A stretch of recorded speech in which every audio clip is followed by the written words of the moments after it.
Afternoon dear student, मैं रत्नेश दत्त द्विवेदी, प्रवक्ता समाजशास्त्र, पंडित महावीर प्रसाद त्रिपाठी महाविद्यालय विजयपुर। जैसा कि आप सभी को पता है कि यूजीसी के गाइडलाइन के अनुसार अब 40% कक्षाएँ जो आपकी होंगी वो ऑनलाइन मोड में चलेंगे और 60% कक्षाएँ आपके ऑफलाइन मोड में चलेंगे।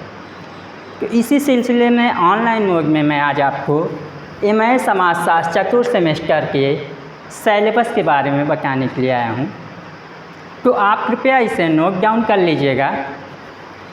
जैसा कि आप यहाँ देख रहे हैं 4 प्रश्न पत्र दिए हुए हैं, जिनमें से कि पहला पेपर जो होगा वो अनिवार्य प्रश्न पत्र होगा और दूसरा पेपर वैकल्पिक प्रश्न पत्र होंगे और इसी तरह तीसरा पेपर भी आपके वैकल्पिक होंगे और चौथा भी अनिवार्य प्रश्न पत्र होंगे जो कि मौखिक होंगे। इस तरह से आप देख रहे हैं कि अनिवार्य प्रश्न पत्र के रूप में आपके 2 पेपर अनिवार्य प्रश्न पत्र होंगे और 2 पेपर वैकल्पिक होंगे। वैकल्पिक प्रश्न पत्र में आपको 3 प्रश्न पत्र दिए होंगे, जिनमें से आपकी इच्छा अनुसार जो आपको समझ में आ सके उनमें से कोई एक आपको चुनने हैं। इसी तरह थर्ड पेपर के भी वैकल्पिक प्रश्न में आपके 3 प्रश्न पत्र रहेंगे, जिनमें से आपको किसी एक को चुनना है। आगे बढ़ते हैं और देखते हैं अनिवार्य प्रश्न पत्र जो होंगे वो होंगे आपके उच्चतर समाजशास्त्री सिद्धांत। ये पेपर होंगे जो कि 100 मार्क्स से आएंगे। दूसरा वैकल्पिक प्रश्न पत्र होगा जो 3 पेपर होंगे। पहले आप देखेंगे अपराध एवं गंगशास्त्र या सामाजिक मानवशास्त्र या सामाजिक सांख्यिकी। इन तीनों में से आपको कोई एक चुनना होगा।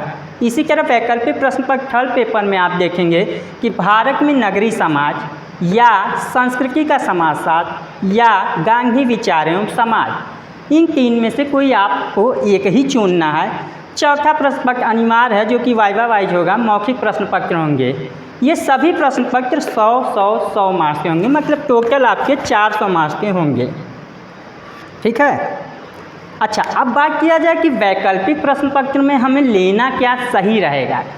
अगर हमारे नज़रिए से आप देखना चाहेंगे तो अपराध एवं गंगशास्त्र मुझे लगता है कि बेहतर होगा आपके लिए, क्योंकि आप BA से लेके BA के लेवल से लेके आप MA first semester, second semester, third semester कहीं ना कहीं अपराध एवं जनशास्त्र के बारे में पढ़े हैं, जैसे लैम्ब्रोस के सिद्धांत, सदरलैंड के अपराध शास्त्र के सिद्धांत, किशोरावस्था, बाल अपराध, किस तरह से सारी चीज़ें आप देखेंगे इसके अंतर्गत आएंगे। हमारे समझ से तो अपराध एवं जनशास्त्र लेना आपके लिए ज़्यादा सही रहेगा। बाकी आपकी इच्छा अनुसार लोगों का जो आगे का अपना स्ट्रेटजी हो उस हिसाब से वो अपने क्षमता के अनुसार कुछ भी लगे, लेकिन हमारे समझ से आपको अपराध एवं गंगशास्त्र ज़्यादा बेहतर होगा। अच्छा, वैकल्पिक प्रश्न पत्र की बात अगर हम करें तो यहाँ पे अगर हमसे पूछा जाए तो मैं तो यही आपको सलाह दूँगी, भारत में नगरीय समाज लीजिए। क्योंकि भारत में नगरीय समाज आप अगर आपके बैकग्राउंड 11-12 से अगर सोशलॉजी रहे होंगे तो आप देखते होंगे कि भारत में नगरीय समाजशास्त्र 11-12 BA फर्स्ट, सेकेंड, थर्ड कहीं ना कहीं इसमें मिलते होंगे। इसमें भी आपको बहुत सारे जैसे रॉबर्ट रेडफील्ड के सिद्धांत, ग्रामीण नगरीय सांख्यिकी और आप देखेंगे लुईस विर्थ के सिद्धांत और किस तरह से नगरों में विकास हो रहे हैं, नगरों के उद्योग, व्यापार, हर चीज़ों को यहाँ पे समेटे हुए हैं। मतलब ये नगरीय समाज किस तरह से माइग्रेशन हो रहा है, किस तरह से आप आगे बढ़ रही हैं, किस तरह से, मतलब तमाम तरह के जितने भी चीज़ें विचार हैं इसके अंतर्गत है।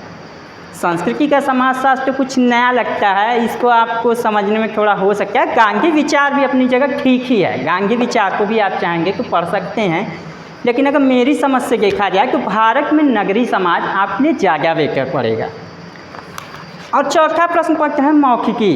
मौखिक प्रश्न पत्र में आपके जो MA के लेवल में first semester, second semester, third semester में आप जो भी कुछ पढ़े हैं एक डायरेक्टली क्वेश्चन होते हैं इसके अंतर्गत, जैसे कि समाजशास्त्र के आपके जन्मदाता कौन हैं तो आपको मालूम है कि अगस्त कॉम्टे जी हैं।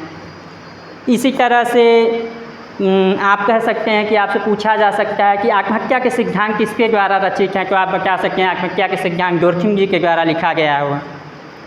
इसके बाद आपसे बन सकता है कि अलगाववाद क्या होता है, तो आप अलगाववाद कार्ल मार्क्स के अनुसार अलगाववाद क्या है आप उसको बता सकते हैं। मतलब मौखिकी में आपसे डायरेक्टली क्वेश्चन, संस्कृतिकरण क्या है, मतलब वन लाइनर क्वेश्चन होंगे जो कि एग्जामिनर आपसे पूछ सकते हैं। बहुत ब्रॉड नहीं, घबराने की आवश्यकता नहीं, बहुत ब्रॉड में नहीं पूछेंगे, वो जो भी पूछेंगे वन लाइनर ही होंगे। आपको सीधे सीधे से उसके जवाब को आउटपुट देना है आपको।